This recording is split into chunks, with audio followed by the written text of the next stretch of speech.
अब हम बात करेंगे वार और होरा के बीच संबंध क्या है। देखिए, वार जो है प्रत्येक अगला दिन जो है वार जो आते हैं 7 वार है हमारे, उसी प्रकार एक दिन में जो वार होता है उस वार में प्रथम होरा जो है वो सूर्य की होती है। हम कह सकते हैं 2.5 घटी या 1 घंटा होता है 60 मिनट। तो जो है 60 मिनट की एक होरा जो वार रहता है उस ग्रह की रहती है, और इसी के साथ 7 घंटे तक हमारे जो है ग्रह के हिसाब से वार होरा चलती है। और उसके बाद पुनः वापस से जैसे ही 7 घंटे की ये होराएं हो जाती हैं, फिर वापस से जो फर्स्ट हो रहा थी, जो दिन का स्वामी था, उसकी जो हो रहा थी वो वापस पुनरावर्तित होती है और लौटकर वापस आती है। इसी प्रकार यह क्रम चलता जाता है।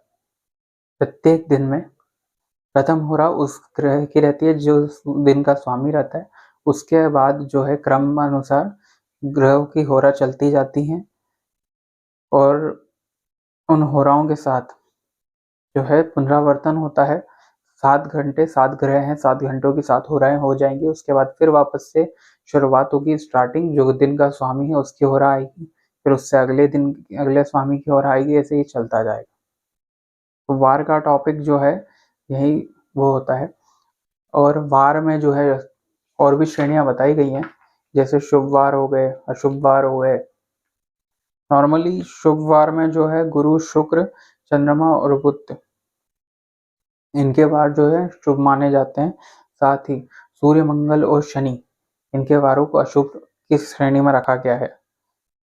अब वारों के हिसाब से जो है कह सकते हैं कि वार के हिसाब से ही कुछ कार्य निर्धारित किए गए हैं।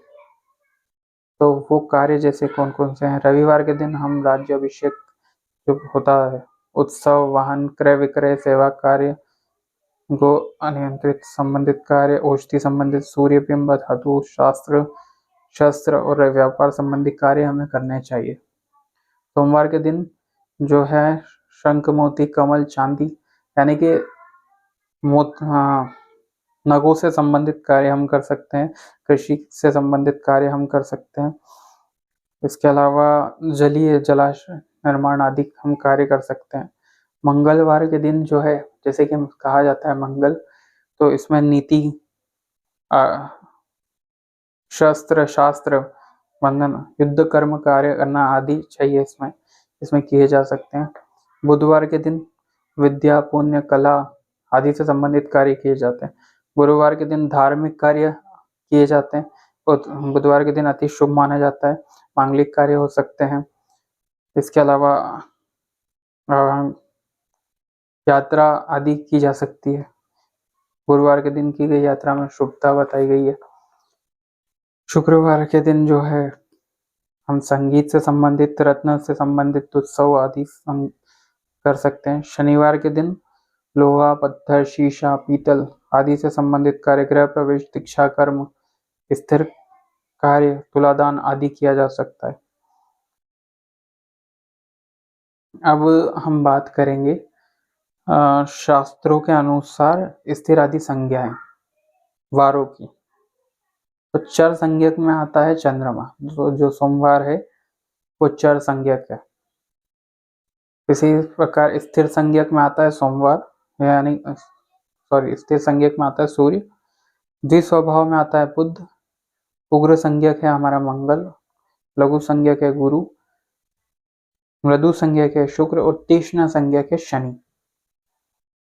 ये 7 वारों के अनुसार 7 ग्रहों की संज्ञाएं बताई गई हैं।